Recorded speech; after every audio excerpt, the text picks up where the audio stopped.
A slight chance of thunderstorms in the evening. A chance of showers. Monday, northwest winds around 20 knots. Seas 4 to 6 feet. Bay and inland waters choppy. Monday night, northwest winds around 20 knots. Seas 4 to 6 feet. Bay and inland waters choppy. Tuesday, northwest winds around 20 knots, diminishing to 10 to 15 knots late in the afternoon. Seas 4 to 6 feet. Bay and inland waters choppy.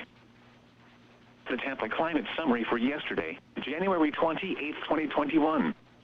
Yesterday's high temperature was 69 degrees. This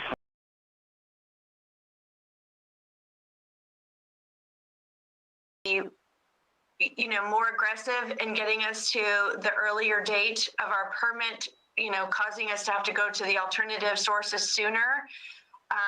Is that what is at play here and what we're trying to work against? Yes, and so that's some of the undermining that could be taking place in this, and it's still a concept, but it's a change of who's making rules, and then do those rules impact what's already been granted and promised by Swissman. It's complicated, and that's why we really need to kind of let the legal counsel get to work on this and really advise us as we go along. Obviously, we'll have to comply with whatever ultimately becomes the decision. Okay, and is City Attorney Palmer at the table for all of these discussions, or is this a Regional Water Cooperative attorney that's at the table?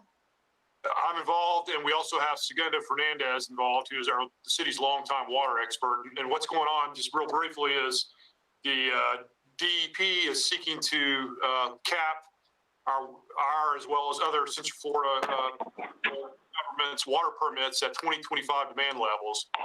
It results in, I think you've heard before, a loss of over 11 million gallons per day of permitted capacity. And apparently the plan is to force us into alternative water supply projects, which we're willing to do to some extent, but this is going to force a much more comprehensive involvement in that, much more expensive source of water. So there's stuff going on at the state level and at the regional level. Commissioner Walker. Good morning again. And let's not forget, we made that the water funding in quantity and qualities, one of our, as we call it, our legislative priorities for 21. It was presented by myself, as you all know, will be met for the Port Delegation, sharing with them what Lakeland's desire is. And of course, they're working with the PRWC to help, fund the projects and all that we coming forth. So as the mayor has indicated, and as well as Mr. Palmer Davis, it's something that I believe we need to keep ourselves attuned to, Commissioner Madden, but surely know that, it's one of the priorities that we have as a commission set before the delegation or legislative delegation about the water funding, water quantities and qualities. Thank you. Commissioner Reed. Okay. Good morning. Thank you, Mayor. Good morning, all of you, everybody. It's good to see you again. I would like to make sure that we find out if the same applies to other counties around us. As you know, Manatee and Sarasota County managed to grab over 200,000 gallons off the Peace River, and we were able to pull a little bit of that off. If they're going to change the rules, perhaps we could get a little bit more of that. As you know, Sarasota and Manatee County have all the water they need around them. They just don't want to pay the price to desalinate. I'd like you to confirm that and see if the same they've been cut back as well. That way there should be some more available capacity on the Peace River for us if we needed it. Yeah, no cutbacks have occurred yet. I know that this is going into the Senate Environmental Committee on Monday, actually, for hearings. And we'll have representatives there to speak on behalf of the city, Segundo Fernandez in particular. I know that Orange and Osceola counties are also involved in challenging the rules the DEP is proposing. So it's definitely affecting them over there. I'm not sure about to the west of us. I don't think they're part of that Central Florida Water Initiative area. But it's certainly affecting more than us, and other jurisdictions are joining the challenge. Well, ask her to find out if it does affect Sarasota, Manatee County. There again, you know, they basically siphoned off every bit of water that's remaining on the Peace River, whereas most of it comes from us anyway. But if they're not, then I think that's something that should be an area we could challenge them. My standpoint. I will check to see whether those two counties are part of that CFWI area. So we are watching this very closely, and we have, and certainly will continue to, but it's in process. And Segundo Fernandez is a master at this. Any other issues, Commissioner Mann? So I just am so thankful, Mayor, that you brought this up today, because, and City Attorney Palmer, please keep us up to date on this. I think that this is something that citizens would, be, shocked, because what happens is, we're supposed to be the voice as the electeds, but we can only be, the voice, as to which we are informed and educated. And, when I've observed, just watch these on, TV, because I'm not on this actual committee, because obviously clean water, is our lifeline. But, every time I listen, it's a huge consequence going to these alternative water sources and paying for these projects, and it will enormously affect our ratepayers, and the price of water will go up, so much, and then to have a little kind of chink in the chain here of making it more aggressive and the timeline shorter.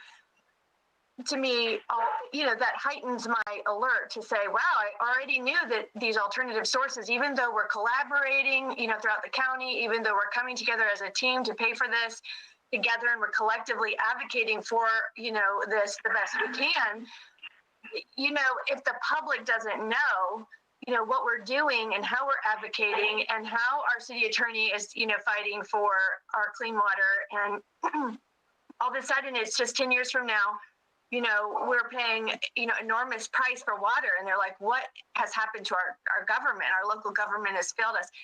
So I think it's important to communicate. I guess it's the marketing in me. I want to tell our story throughout so that they're not shocked, that the public knows like how hard, we are working and advocating, that the mayor sits on this committee. He's working with the other cities in our county. Our city attorney is on this. Our eye is on the ball.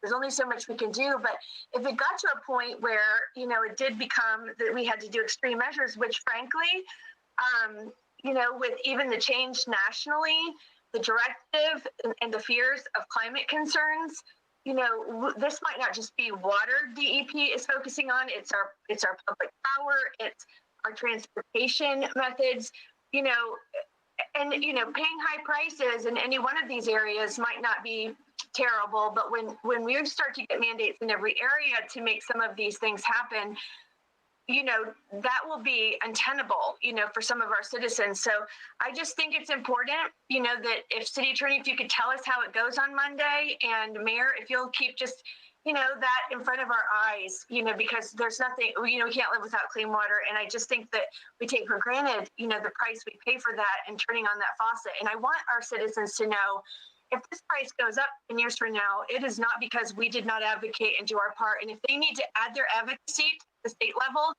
then more power to them. They can write emails like they write to us on issues of not this much importance.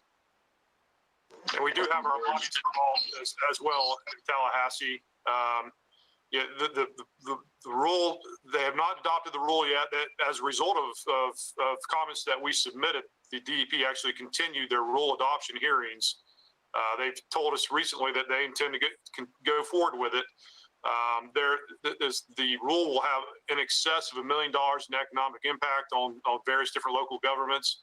And as a result of that, it has to be ratified by the legislature. So that's why we're having the committee meeting on Monday. That's the first of I think several committee meetings up in Tallahassee to ratify that rule. I mean, we also think it violates Florida statutes, which reads that before you impact any jurisdiction's water permit, you have to have some kind of individualized showing, scientific showing that jurisdiction's use of water is having an adverse impact on natural resources. And what the DEP is doing is simply just making a presumption that whatever your 2025 demand level is, anything above that is having an adverse impact.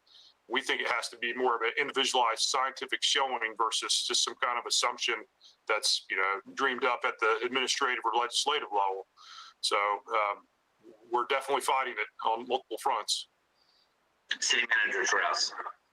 And also, just for the commission's awareness, we do have an 11 o'clock conference call this morning with our legal consultants and our technical staff and utility staff.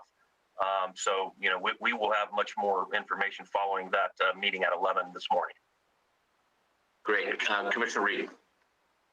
Thank you. And if I add one more thing, there again, I don't mean to tell anybody how to do their job, but example, I know the Ridge, we have a tremendous amount of orange groves, and a lot of that's being utilized for housing now. Example, last year I sold a 50-acre grove, and we had to forfeit 750,000 gallons a day of water from our consumptive use permit. It was negated, so it's gone away. Didn't need it anymore. But there again, that's 750,000 more gallons a day that someone could use, preferably in Polk County. And I know there's hundreds and hundreds of acres every year that forfeit their water rights. So there again, that's another source of water that is being unutilized that we should be able to take advantage of. I will say that Bill Anderson is definitely looking at those types of alternatives as well. And this underscores why the importance of the Polk Regional Water Cooperative in the first place, because you have these kinds of elasticity taking place, but the rules need not change. That's what's already been granted needs not to be reversed, and so without scientific evidence. And so that's the premise. Okay. Any other comments on this?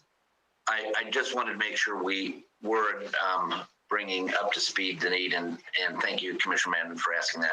One other thing I'm going to interject with, and really without comment now, because I'm trying to keep our agenda time short so we can get the 8:30 policy workshop. We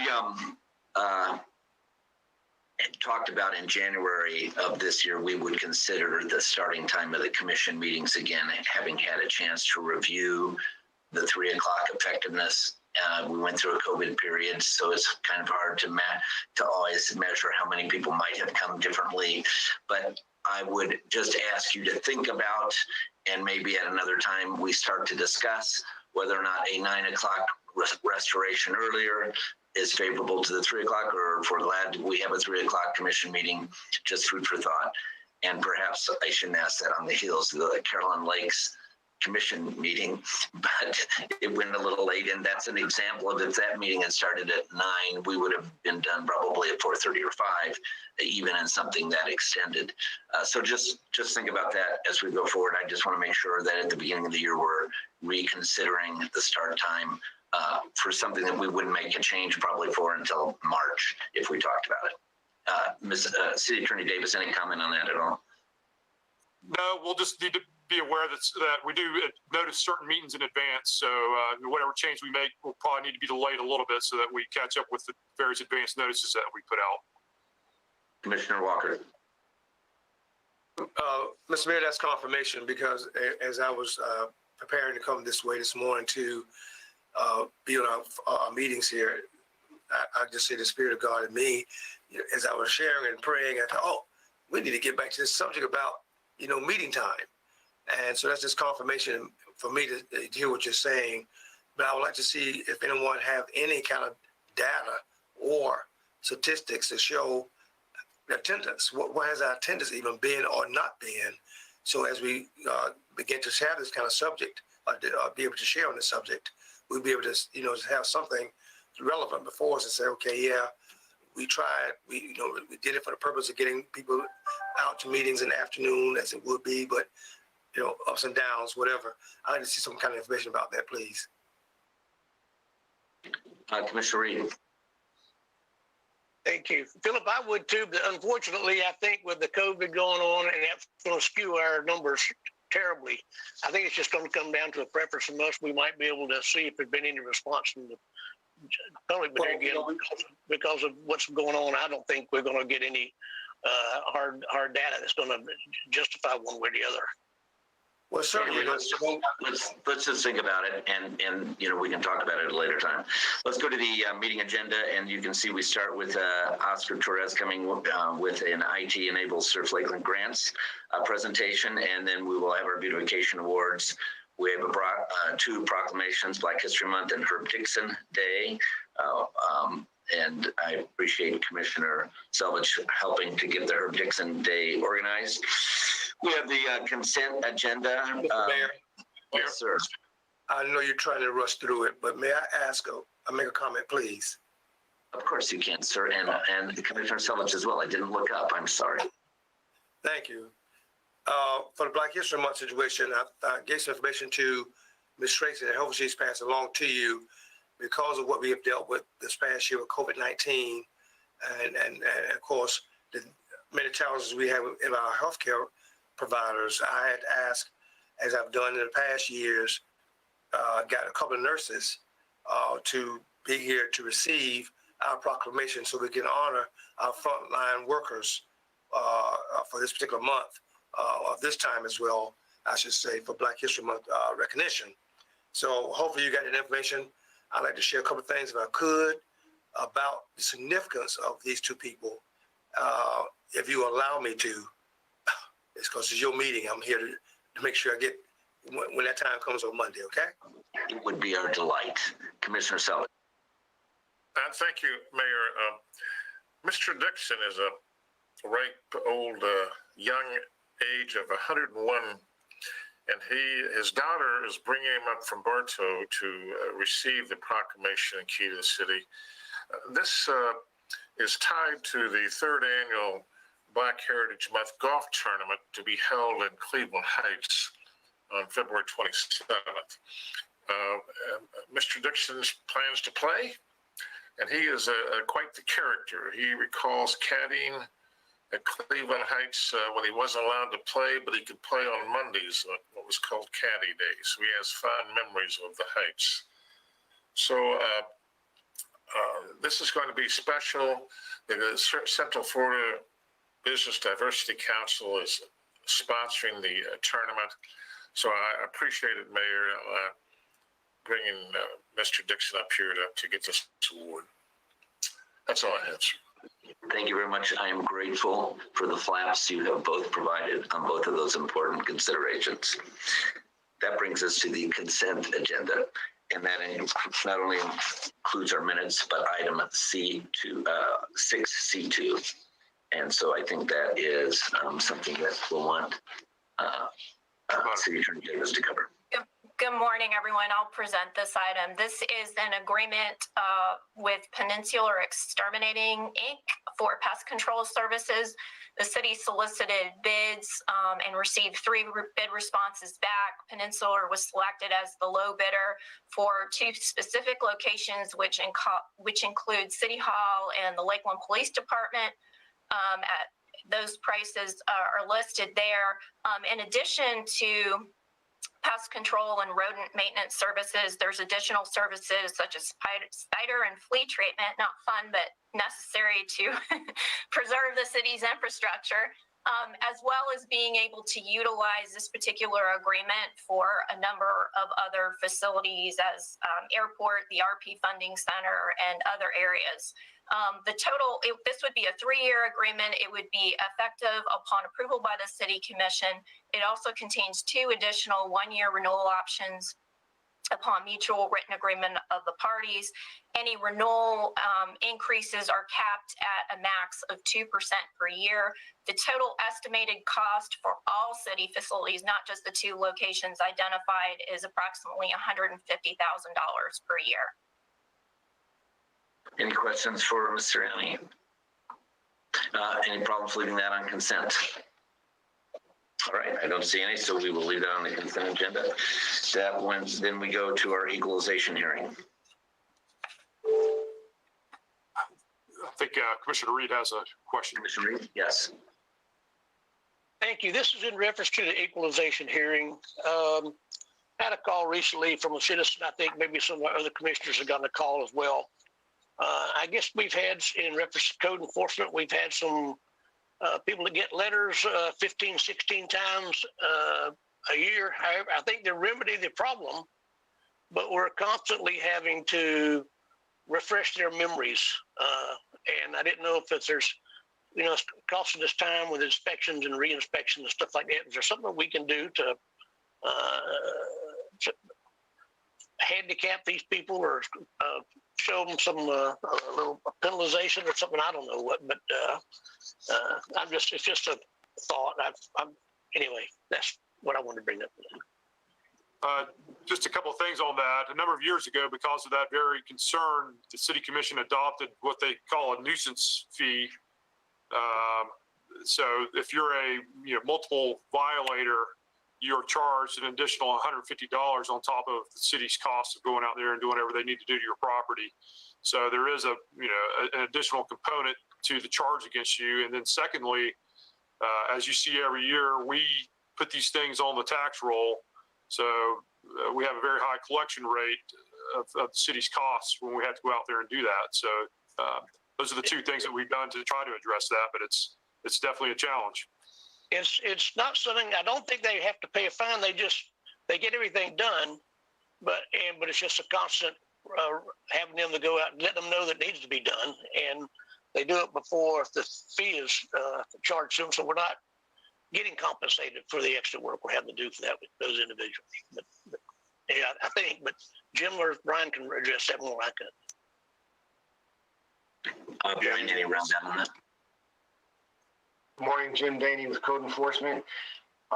Yes, sir, we've got professional landlords or property owners that know that the time frame is 15 days and we're going to come out and cut it, and at the last moment they cut the property or clean the property up. That's changing a little bit with your change in the ordinance to allow them 7 days. We haven't had any time to see what effect that's going to have, but you're right, Commissioner Reed, we don't have any mechanism in place right now for repeat violations that are not really, we're not cutting the grass. It's just, we're citing them. They wait till we cite them to cut the grass and then they take care of it. So right now there's nothing that we have to motivate them besides the time frame to cut it in the first place. Commissioner Reed, do you have a recommendation? I do not. I don't know how I don't have a recommendation.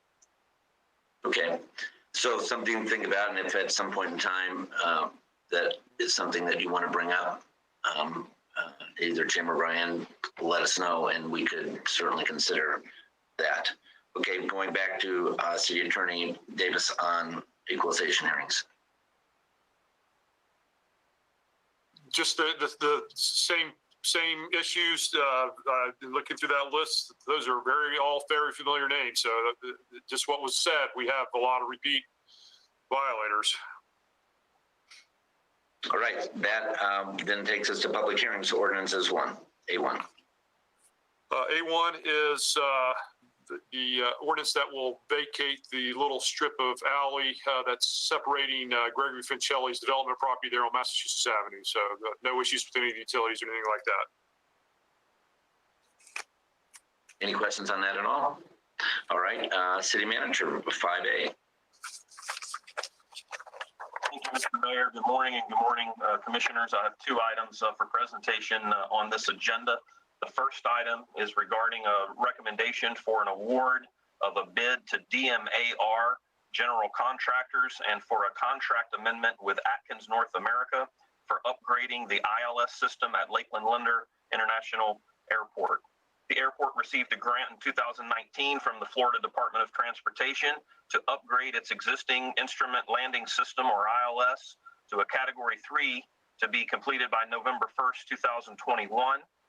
The design for the Category 3 project has been separated into 3 phases, Phase 1 being the new North Airfield Lighting Vault.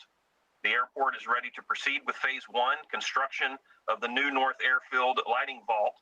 Construction work for the ALV was advertised under bid number 0344, with 6 companies responding to the bid. The airport's engineering firm, Atkins, along with airport staff, reviewed all 6 bid responses. The initial apparent low bidder was GVC Builders. However, their bid was determined to be non-responsive based on the bid requirements.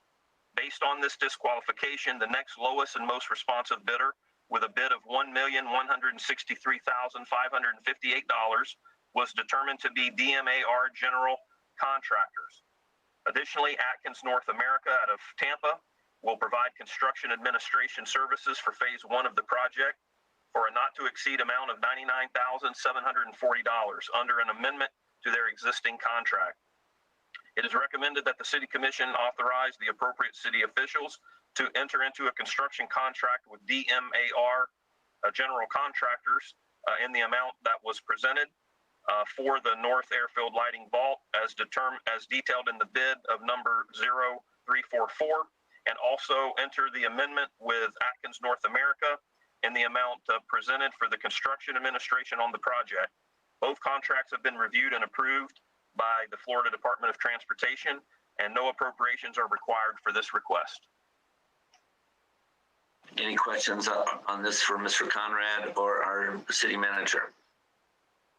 That's an exciting continuing development to get us to that Category 3 stage, and that brings planes in with zero visibility, correct, Mr. Conrad? Yes, sir, that is correct. And I should have noted also that Commissioner McLeod joined us during the equalization hearing, and it's good to see you this morning, sir. Good morning. Good to be here. Okay, thank you. With no other questions, let's go to item B. Right. Item B is a recommendation regarding a quote for stadium wall padding replacement from CNH Baseball and for appropriation and increase in estimated revenues in the Joker Market Stadium Capital Reserve Fund. Over the past 54 years, the City of Lakeland and the Tigers have had a working agreement with which consists of the city maintaining the stadium. During the most recent negotiations with the Tigers, both parties agreed to establish a shared capital expenditure reserve for the stadium. The reserve would be used only for large capital items at the stadium, with both Tigers management and the City of Lakeland management agreement over the 20-year term of the current lease. The funding for both the city and the Tigers' share of this reserve is primarily derived from naming rights agreements secured by the Detroit Tigers. The stadium wall padding, which is constructed of plywood, foam, and vinyl, has deteriorated and requires replacement. Both parties agree that the cost of replacing the stadium wall padding of $79,179 plus then the wall signage of $10,000 should come from the Joker Market Stadium Capital Reserve Fund. Initially, 3 quotes submittals were received for the removal and replacement of the wall padding. However, the city's purchasing division determined that the competitive sealed bids were required based upon the dollar amounts. So subsequently, purchasing staff issued a bid number 1022 for the Marchant Stadium Wall Padding Replacement Project. And then on January 22nd, 2021, purchasing received a bid from Sports Graphics for in excess of $97,000. After evaluation of that single bid that was received, it was concluded that it was non-responsive to the requirements. And one of the major factors was that the contractor could not start and finish the project in time for spring training baseball. Due to time constraints, staff determined that in lieu of rebidding the project, sufficient competition was provided in the receipt of those initial previous quotes, which included CNH Baseball in the amount of the $79,179. It is requested that the City Commission authorize the appropriate city officials to award the quote for removal and replacement of this padding at Joker Marchant Stadium to CNH Baseball. It is also requested that the City Commission authorize an appropriation and increase in estimated revenues from the unappropriated surplus in the Joker Marchant Stadium Capital Reserve Fund of $89,179 to a contractual services account in that fund for this replacement of the stadium wall padding and wall signage at Joker Marchant Stadium. Commissioner Madden, and then Mr. Donahue is on for any questions, and then Commissioner McCall.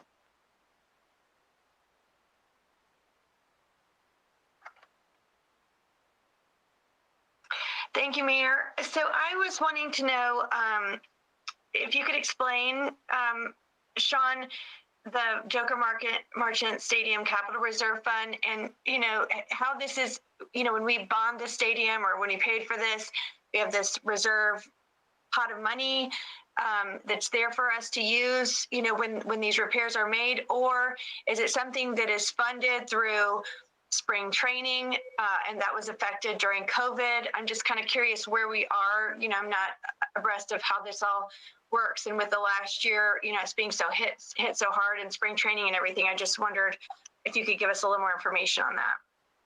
Yeah, Commissioner, let me yield to our finance director, Mike Brossart, who just came onto the screen. I think he would probably better provide an explanation. Good morning. Commissioner Madden, that's a great question, and actually, we'll talk about it a little bit as well during the Public Improvement Fund discussion.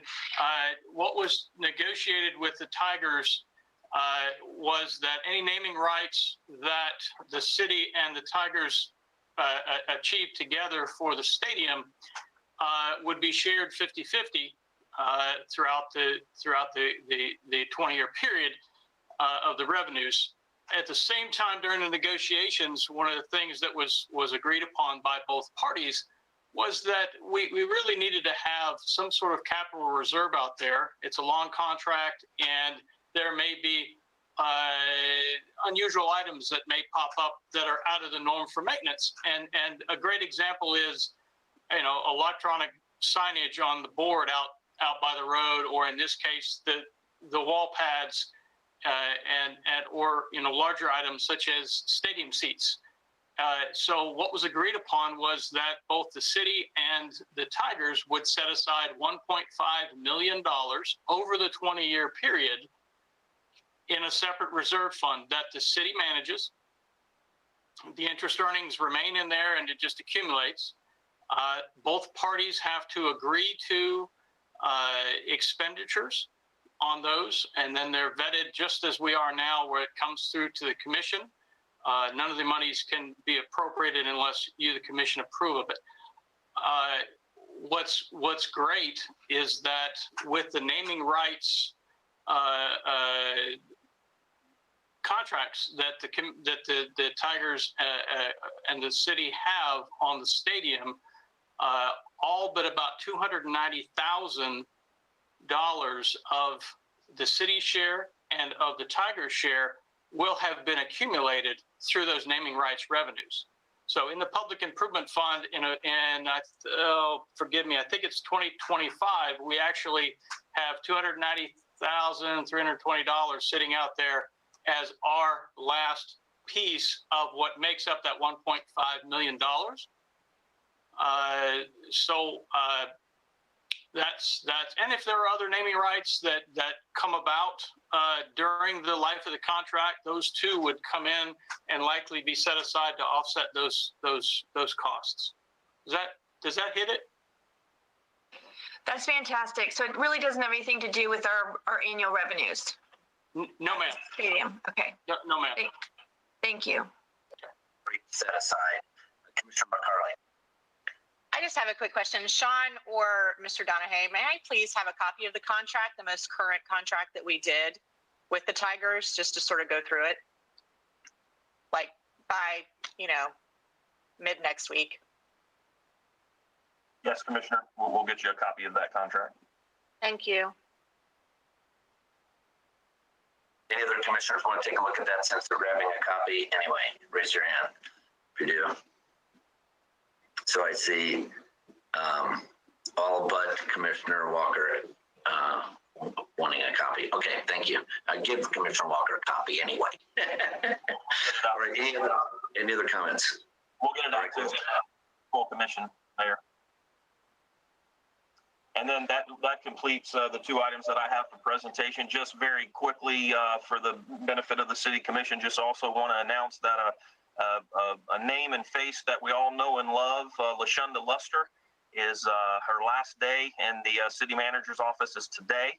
LaShonda is transferring to our Police Athletic League, where she will now be a program coordinator, and she's going to do just a tremendous job, and has always been active, with PAL in the community, and we're going to miss her. but we know that she's going to serve the public in a much better way where she's going there in that capacity. So if you have a chance to see LaShunda today, just wish her well, and we certainly do. We'll miss her, but we'll still see her on a regular basis. Here, here. We love LaShunda and her fun sense of humor as well.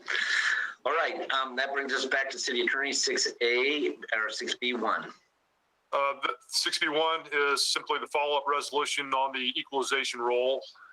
The next item is, as you heard from Commissioner Walker last time, we prepared a resolution that recognizes when the Emancipation Proclamation was actually pronounced in the state of Florida, which was actually about a month earlier than the June 19th date that it was proclaimed in Texas. So this recognizes that May 20th, and it was May 20th, 1865 when it was announced in Tallahassee. This resolution recognizes May 20th as Florida Emancipation Day, and not only recognizes it in the city of Lakeland, but encourages the state legislature to recognize that throughout the state. Commissioner Walker. Thank you, Mr. Mayor. Let me go back a little bit too and share with you, not that I did not want a confident contract, but I sat through all of that, with the Tiger situation some years back. So I can appreciate, the current colleagues needing to know all the ins and outs, and I think it's important to know that and have that history. So I didn't raise my hand because I thought, well, I've been there, done that, But I'm certainly not. I'm certainly pleased to know that we can, get that copy of it again and be able to share it with all of us together. But let me just share and say thank you all to the commission and the mayor, of course, and Mr. Palmer Davis working with this particular resolution. It's something I think that needed to be done some time ago. It just so happened, it's just at the time where we've seen some traction coming in from around the Tallahassee area. And those particular city commissioners and county commissioners in that area, because the history or historical moment was made there in Tallahassee on that May 20th date back in 1865.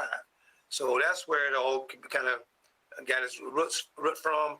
And of course, now trying to make sure our legislation understand why it's important to make sure we have what we call a Florida Emancipation Day versus what we do still as a national thing, June 19th, because June 19th was the last day that slaves were freed in our country back in that era.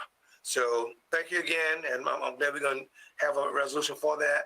And then from this point forward, we'll recognize too, as we still do probably do here on June 19th, but I think it has more impetus to know what Florida's history is, especially so. So thank you again, Mr. Palmer Davis, working with me on this and the commission as well. I do appreciate it.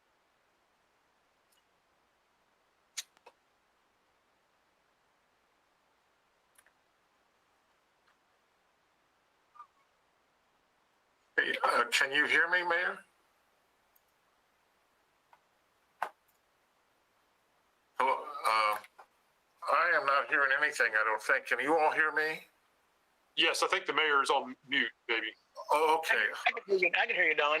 All right, thank you. Philip,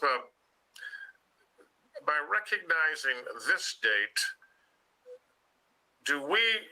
are we competing with or complementing Juneteenth? And you and I both know the background of Juneteenth celebrations here in Lakeland over the years. So is this going to be challenged at all by local community leaders? I don't see why it could be challenged, but you may have to vote to say, why are you bringing forth a recognition for something I think is Florida history? I think it's important that people know and understand and have an appreciation for what history is all about. You, of course, being a history buff somewhat like I am, understand and appreciate. It's only just saying that, hey, this is. I have not seen a celebration come out of this thing, or wanting to have a celebration as a result of this particular initiative. The only thing I've seen come forward, and has it been brought to those in Tallahassee the kind of ground root that started all of this. And now, of course, brought it up before those of us that are part of the LPC Leo organization, and which falls on the FLC, is just asking, you know, hey, cities, towns, villages throughout the state of Florida, know what your history is. So the plan is to have 2 days of celebration in June. There's no celebration at all, Commissioner Stout. Okay. It's only a resolution there that people would know that as far as history is concerned, Florida Emancipation Day is this day, May 20th, 1865. Yeah, I'm not celebration at all. I think Tallahassee may have some celebration going on. okay. There's nothing I've asked for to be done here in our local community other than this resolution, so people understand the history from history. I certainly support any attempt to broaden people's knowledge of our past. So I didn't know how June 19th played into this, but thank you, Philip. And know that June 19th, you know, June 19th. I'm sorry, I hear you, Mr. Hill. What was that? I said it doesn't preempt the ability for people to celebrate Juneteenth. They can add May 20th, so you could do 2 celebrations, but it's a historical confirmation and recognition. Only just, you know, letting folk know what history is, and not no celebration. The city's not supporting a celebration, anything like that for it. Commissioner Madden. Thank you, Mayor, and thank you, Commissioner Walker. I do think this is really exciting. I love Florida history, and you know, really appreciate you bringing this, you know, to us. I had some of the similar questions to Commissioner Selvage. You know, when I think of Juneteenth, I think of Doris Moore Bailey, and you know, her, you know, every year coming to the commission meetings, and you know, she has, you know, kind of a lot of skin in the game with regard to Juneteenth here locally. Have you spoken to her specifically, you know, just to even, you know, show her, you know, where you're coming from as the, you know, president of the Florida League of Cities, and, you know, kind of that initiative that they're making so that she's abreast and doesn't feel any kind of competition with Juneteenth? Well, first of all, Commissioner Mann, I don't see it as a competition. Now, I think I have no knowledge about it, even trying to be competitive.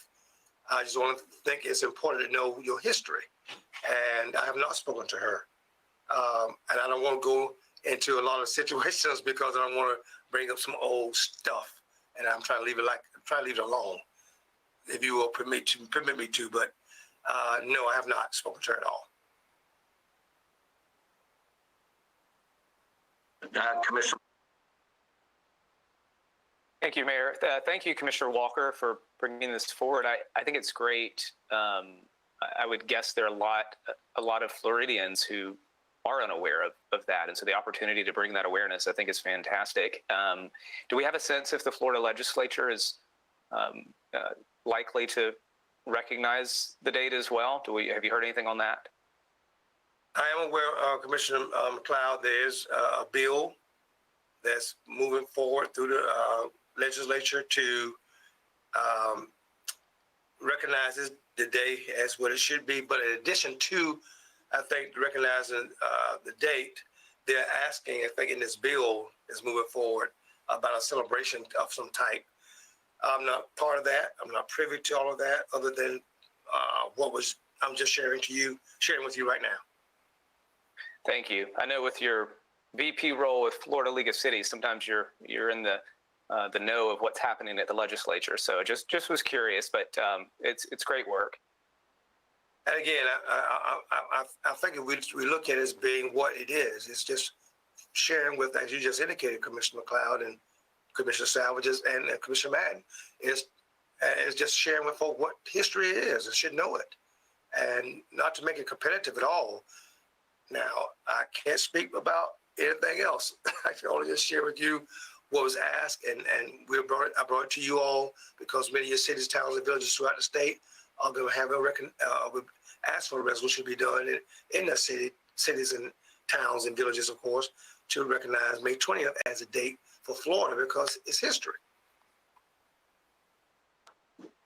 Any other questions for commission on this item by the commission? Okay, then go to item C1, the legal fee report.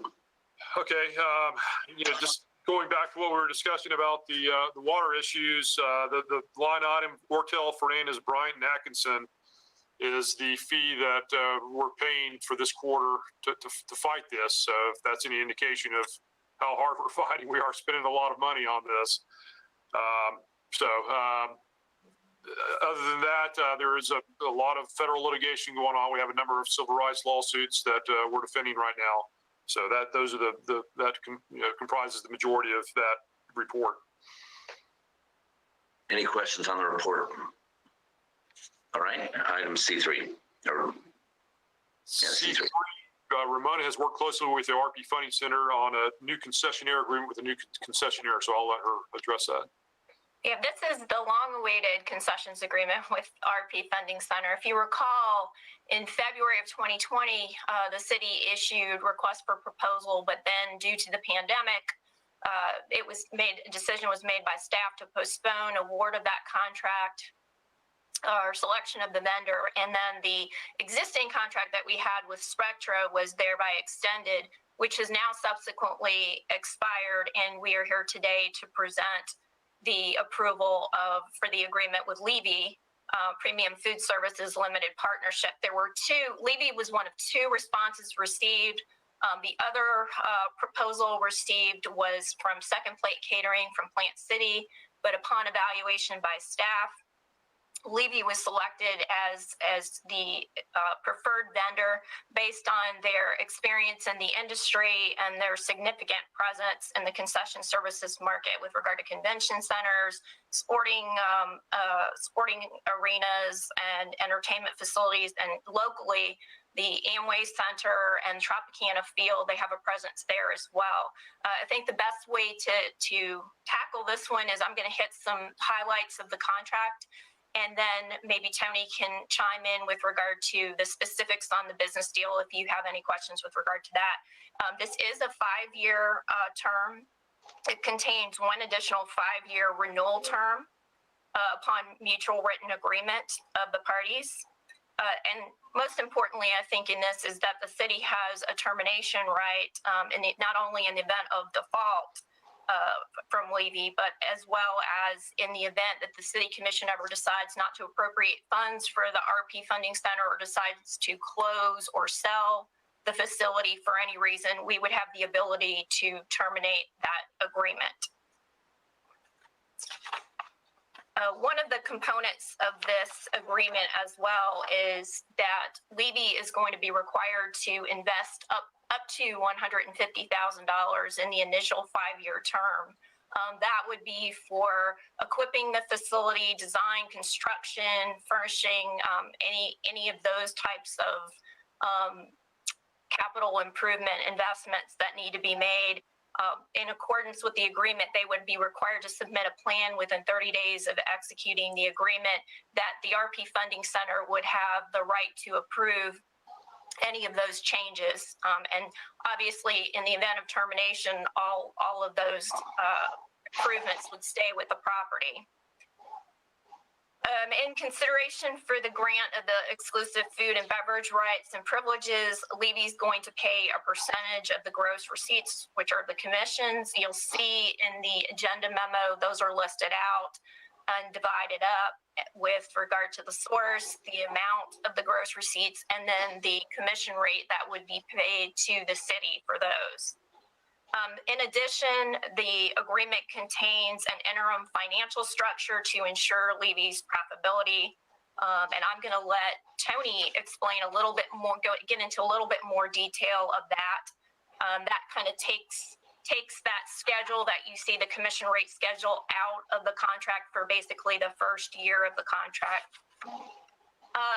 As well as some other high points of the contract, the city is responsible for costs relating to replacement equipment, additional fixtures, except to the extent that any of that damage is caused by Levy or Levy fails to maintain that, then we wouldn't be responsible for payment of that.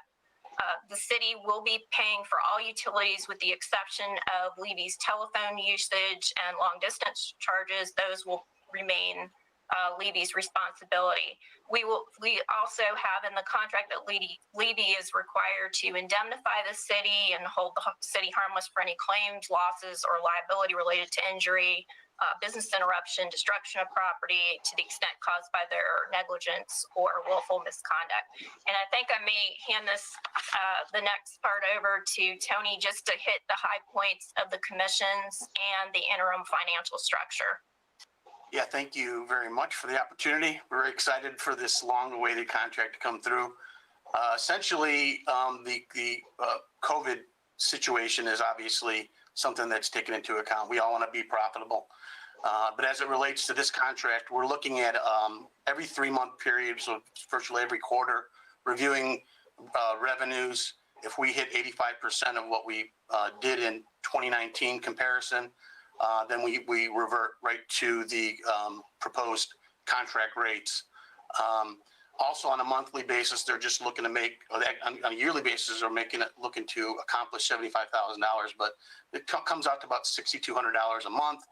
And the goal here is for them, as they hit those numbers on a monthly basis, or exceed, and we begin to share in normal commission rates that are listed in the proposal.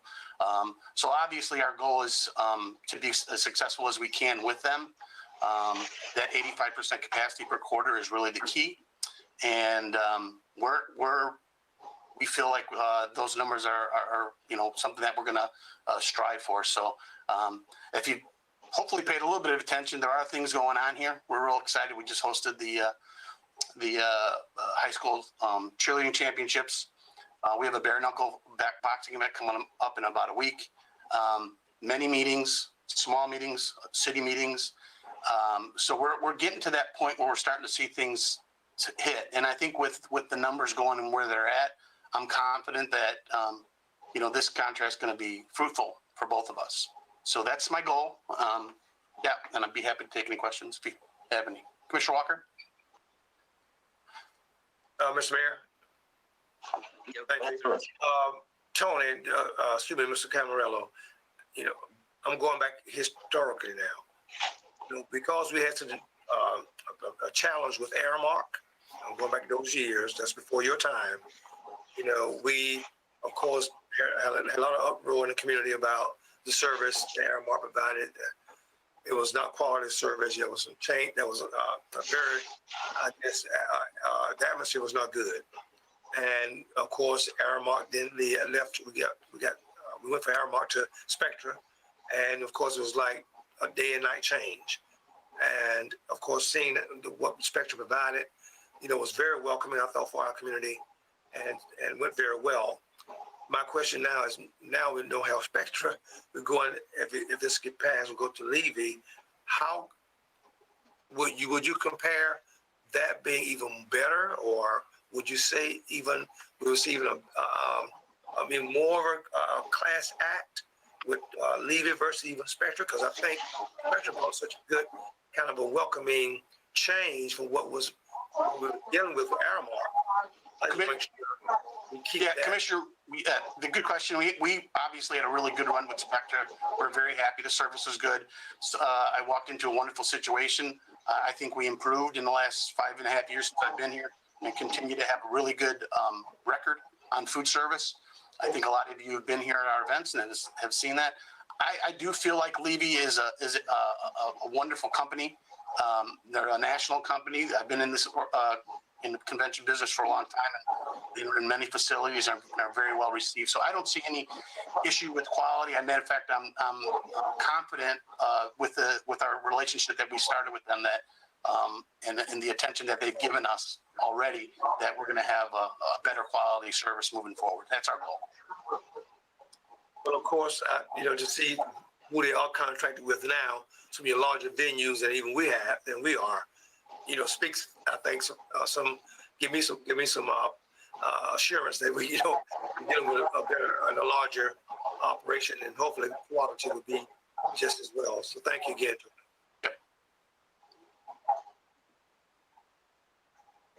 Any other questions, Commissioner Reed? And Mr. Cook, if you could silence caller 1 and 2, I think we're getting some background feedback.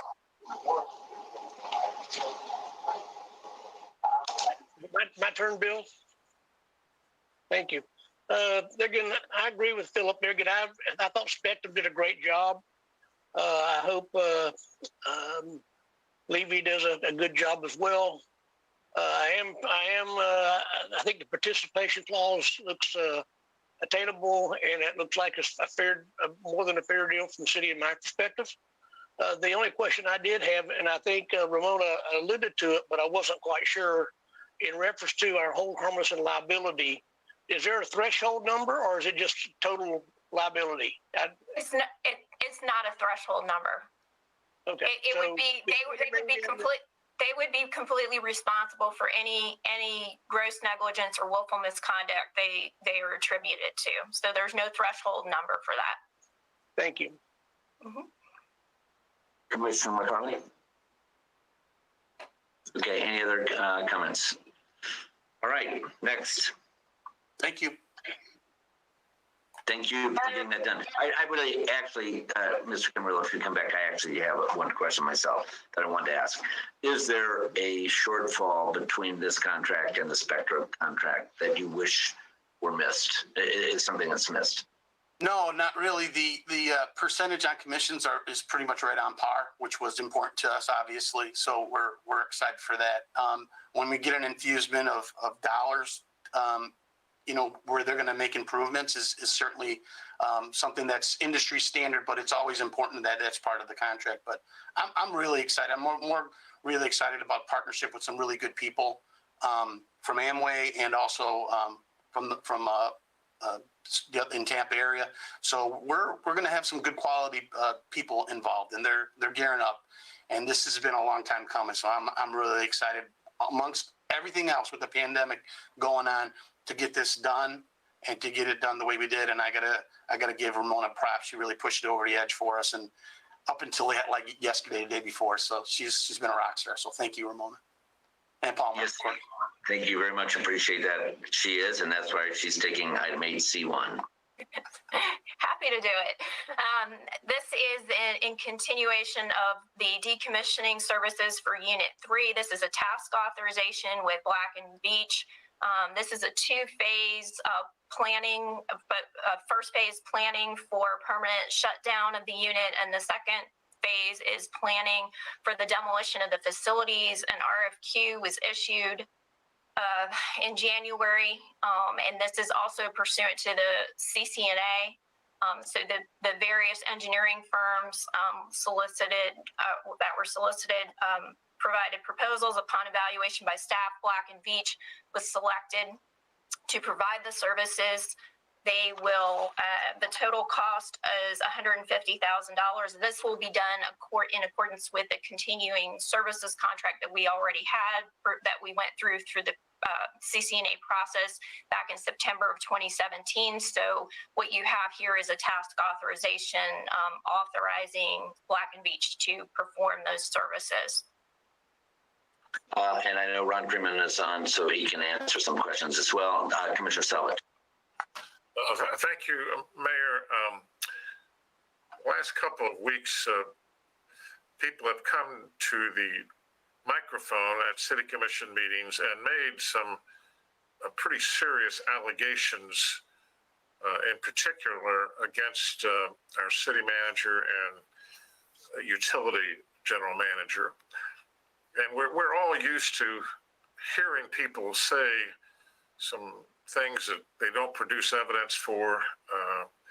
But I would ask Joel to be prepared at our next utility meeting to address some of the accusations thrown at him from Mr. Mahoney and some of our employees. And the reason I ask him to address them directly is because they're all hanging out there in social media. And I just think that Joel should be given an opportunity to step up and say, this has been said, this is what the facts are. And I think that's hanging out there. And so I'd ask Joel and Sean to address that at the next utility committee meeting. Yeah, he is planning on doing so, by the way. Okay, thank you. Okay. Any questions on this task that we're looking at today? Commissioner McLeod. Thank you, Mayor. And I just wanted to ask for just kind of a high-level overview of what this work involves. I mean, I think I get the gist of it reading the summary, but if somebody could provide that, so certainly we understand, but also the public understands, what is this firm doing as it relates to the decommissioning process? Sure. So, like Ramona said, it's really a two-phase attack. So the first thing that they're going to do for us is they're going to come in and they're going to take a look at the facility, and they're going to determine what we need to do to be able to shut down the unit and make it safe for people to walk around, make sure that we're meeting all of our environmental requirements for it to be not running, and then also figure out how to use the workforce that's being laid off in the 5 months to accomplish those tasks. So, you know, for instance, if there's some place where you have to get onto the boiler to do something, then they'll figure out the best way to get there, and then they have to figure out 2 ways to be able to get off there in case something was to happen. That's the type of stuff we're going to do. We're going to be doing, they'll be figuring out what we need to isolate to make it safe. They'll be figuring out what type of lighting we need for keeping things left in place. We'll probably also be figuring out how to remove the conveyors going across the streets so that they're no longer there. And that would be during this first phase. And then the second phase will be actually coming up with estimates and a plan for the demolition of the unit all the way down to 3 feet below soil line.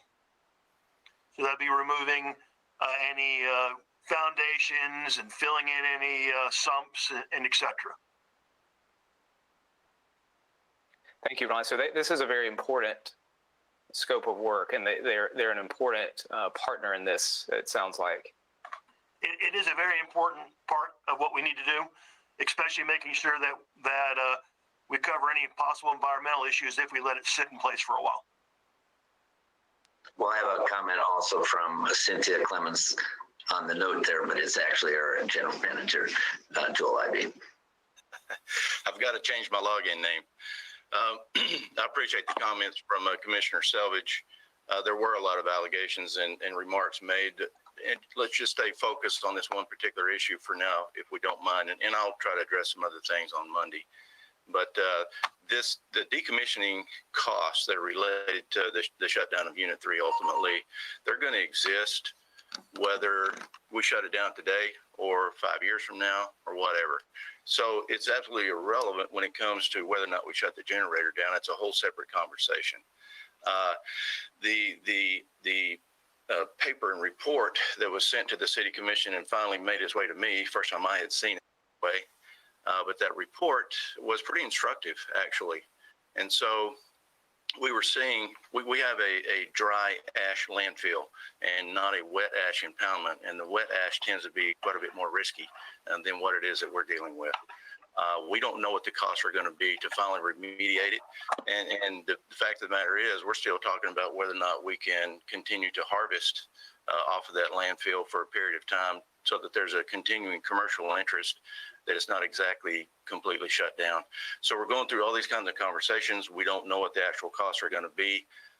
And so the work with Black and Veatch is something that we were going to have to do prior to shutting the generator down if we would have done it in 2024. It just so happens that we sped that up. We've got to do it now. So we're going to come back to you all and let you know what the costs are going to be. But again, this is something we'd have to take on no matter what. And it really has nothing to do with the shutdown of the generator, other than you have to go through this process. Commissioner McCarley. Thank you, Mr. Mayor. So I would assume that this firm is intimately familiar with regulatory issues that seem to be the overarching issue of why we can't really do this ourselves. Is that true? Yes, Black and Veatch is an absolutely great, at least nationally recognized organization that's been around for a good long time. And your point is that it creates a third party, I think, for making sure comprehensiveness is in place. Yeah, absolutely. I just, sometimes we think that this is a really simple solution and that consulting is not necessary for issues like this. But it seems to me that from a regulatory EPA standpoint, we need to cross all of our T's and dot our I's and make sure we're doing everything to the utmost legality that we can. And safety is a huge part of that. Obviously, we want to make sure this is going to continue to be a safe environment for everybody at LE. But I think that sometimes if the general public might hear consultant and think that negates the professionals that we have at LE. It absolutely does not, because they're looking at it in what seems to me from this proposal in several different areas, regulatory being the one that we have to adhere to the most. I mean, safety number one, regulatory number two. And that all those things are important, because we could probably get into really big trouble if we haphazardly demolish something of this size and scope.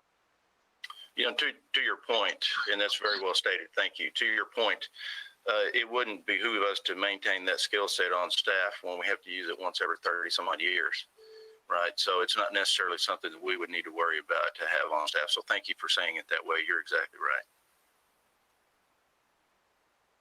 All right, I see no other questions. So that takes us past we'll do audience comments, members, and thank you, Mr. Ivy, for being present. Members of the City Commission can now make any comments they'd like to have that need to be done before the weekend. Commissioner Sullivan. Thank you, Mayor. I want to pose a question in particular to Commissioner Walker about our local delegation and its support of home rule. Over the years, as you all know, we've had some pretty contentious issues with Tallahassee regarding local authorities' ability to vote on certain issues. And while we all are friends with our local delegation, they're good people, but sometimes things happen when they go to Tallahassee and they forget that we are the elected officials closest to our community. And I noted in Mr. Shep's report that I don't recall home rule as being one of our issues, and I'm not saying that it should be particularly, but I'd ask Commissioner Walker to tell us what his appraisal is of the local delegation's support of home rule. Well, we can have a whole afternoon on that. But let me try to give it to you, Commissioner Savage, and my other fellow colleagues. When I did stand before our delegation, I'm thinking it was Monday of our last commission meeting. One of the things that we did share that Mr. Shep did provide, and I must say it like this so you can understand where I'm coming from. A lot of the legislature, when they do hear home rule, they almost turn deaf ear, because they've been beat up so much about it. I don't want to say beat up in a sense of, not accepting the fact that just like them, they don't want federal government telling them what to do in Tallahassee. Well, we don't want Tallahassee telling us what to do locally. So I think because they hear so much of it, it has become almost like a deaf ear to them. So we kind of crafted some of our words. And that's one of the things I'm going to be working on as I come into my presidency for FLC this fall. Home rule is part of our state constitution. It's there. But, one of the things that David, Mr. Shep, of course, had me to share when I was there with them week before last, and it was this: protect local decision-making authority. And have them to understand their bills going to be coming up before them in many forms, and they oftentimes, can impact different other kinds of situations, especially when it comes to public safety and those kind of things. Economic development is another area and I shared that with them while I was there. And one of the things that we share with them, or I share with them, to say to them is that in order to protect local decision-making authority, especially during the pandemic that we had just dealt with, as you all having to deal with some things as well on the state level, we on the local level got to deal with the same thing. And the city would like to make it known. I share with them as Lakeland, of course, make it known that I make ability to make decisions, best to protect our citizenry, from all kinds of situations is what we ask. I kind of did like that, and I saw them nodding their head, so I figured they was in tune with what I was talking about. Now I can share with you that I believe we do have out of our delegation. I'm trying to think. We have two new ones coming on, and Senator. You have to help me with names. I forget the names. We have a new senator that's in our part of our delegation, and a new legislator too. And I share with them. It was my first time meeting them, but they will see more of me, I'm sure, as time moves along, because of FLC somewhat as well. And I think we will. And I think we do have even, I would say, outside of those two new ones, I would think, you have about two other ones, I think, that two, maybe three, that, come from local government, and they understand what we as local government have to deal with when it comes to, as we always hear, what's the, local, we always say it, all politics is local right here because of who we are and how we in our communities and serve our communities as best to make sure we hear from our citizens. So I can share, I believe that's what is happening, and I would hope, because we're taking a different kind of approach. It's not just home rule, but to say protect local decision authority. Well, I appreciate that they're tired of us telling them that, but I'd remind them that the 1968 amendment to our Florida Constitution institutionalizes home rule, and we all should take it very seriously and tell those in Tallahassee when they cross that line. Friends can have disagreements, so I would be careful about abandoning our duty to tell them when they're crossing the line. And it's something that we need to constantly watch, that and unfunded mandates, which is another way of getting involved in our business. But thanks, Philip. I know you're working with him on that, and I just wanted to bring to the commission's attention that this is an issue. We're in session now in Tallahassee, and we should remind our good friends that we are here to run this city. As I think, and you're saying it right, Commissioner Savage. Yes, home rule is an amendment that was, as you indicated, that's why it says in our Constitution, and we're not leaving home rule out. We just, I think it's still going to be shared with them, as at best, because what we want to make sure they understand. Again, as I just said earlier, you don't want federal government telling you what to do and how to do. We don't want, you'll tell us how to do as well. So I thank you for that. Commissioner McCarley, and then Commissioner Reed. Just to echo, Commissioner Walker, you articulated that very well. I had a lengthy discussion with Mr. Shep before our legislative committee meeting. And what I think, Mr. Selvage, is really important, and what Commissioner Walker just said, there are roadblocks. Just those two words, home rule, sometimes when you walk into a legislator's office, it's automatic, hands up, they stop listening. And I don't think it's that any of us forget. I just think the legislative process has changed significantly over the years, and I think we have to be articulating exactly what our priorities are when we go to ask, and it can't be a laundry list. It needs to be narrowed, which we did after that committee meeting, to about 5 topics. But I do think, in watching the legislature and being an observer of it and integrated with it personally for the last 20 years, there has been an evolution of, even though our friends are up there, that even when we're talking about these water issues, you're talking about inland Florida competing with coastal Florida, and that's just on water issues alone. So you're having to navigate, to continue with the water idea, navigate the waters of working with the legislature, working with senators, and working with representatives, and speaking a language they understand that does not block us or become an obstacle for us to get what we need finished. So we do have really good friends, but I do think there is some coalescing when we go into Tallahassee, because if they see a home rule, button on our lapel, that causes an initial rift that just is not necessary. I think they understand the legislation and the statute. I think that they hear it so much universally that we want to make sure that we are coming in and really catching more flies with honey. And being very careful in the way we speak, and also narrowing the priorities, because I think what we've done, at least since I've been on the city commission, we have handed over a very lengthy book of priorities to the legislators, and that is difficult for them to do. You and I both know how difficult it is once you get there. If you're not in leadership and don't play a certain political game, your hands are relatively tied. So navigating all of that is really challenging, but it's also exciting because it's almost like an adventure, each year with the legislature. And March, first Tuesday of March is when we go into session this year. Next year will be in January. So right now, yes, there are committees happening, and that is just as important to be involved in those committees and watching the committees and seeing what they're doing as it is the first day that they drop the gavel for session. But Commissioner Walker is exactly right that we're not forgetting home rule. We're absolutely in support of that to protect our citizens and make sure we're doing it. We are the closest to the people.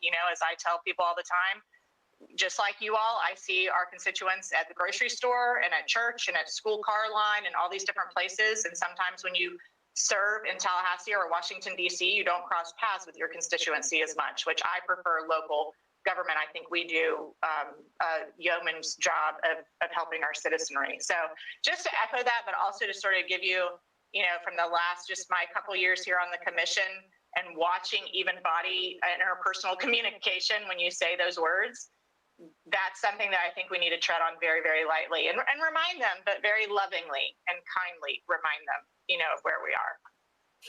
Well, I certainly concede your points on it. Some very good points from you and Philip. So I just wanted to remind everybody that's out there, and we have an obligation to protect that as much as we can.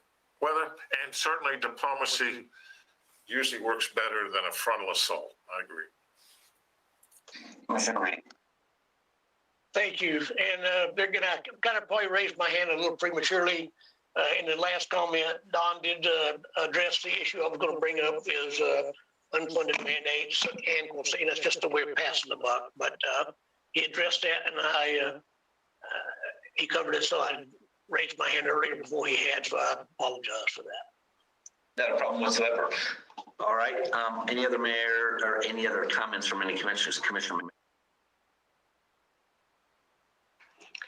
Okay, well, I know that 2020 has been so much fun for everyone, and that we always get wonderful, nice emails that tell us how much they love and what we do locally. They love their local government. I mean, I just am full of effervescence over, how much love mail I get.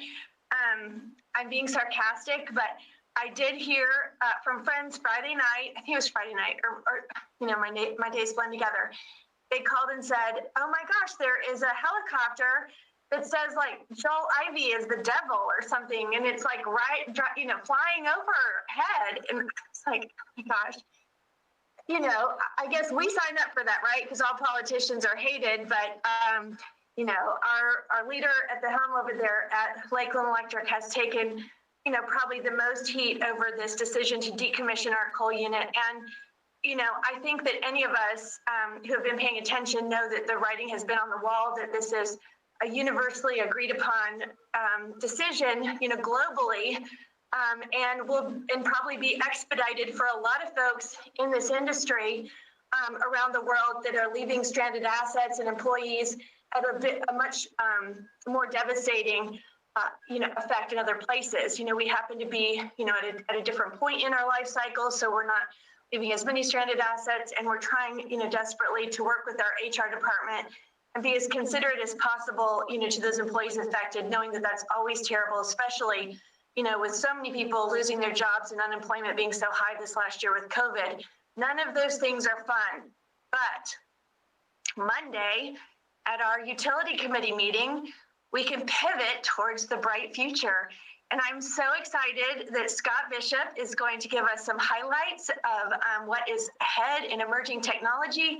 And y'all, I know that the Electric Utility Committee meeting is not what most people watch, but if you ever watched, Monday is when you want to watch, because there are some exciting things in the pipeline. And we have Scott Bishop, and he is my hero.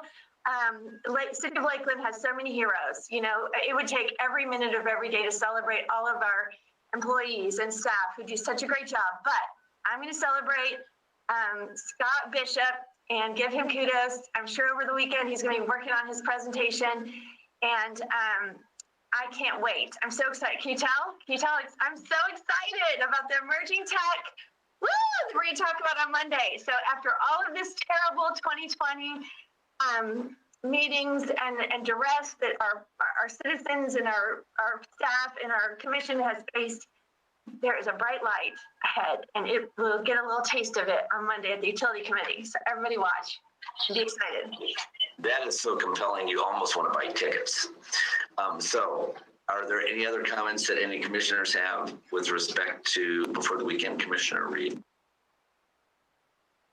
Thank you. And I just got a little news flash came across my telephone that the White House task force has asked Florida to shut down their restaurants and bars. So we may need to get with our governor and ask him to maybe appeal that issue. Right in front of Super Bowl.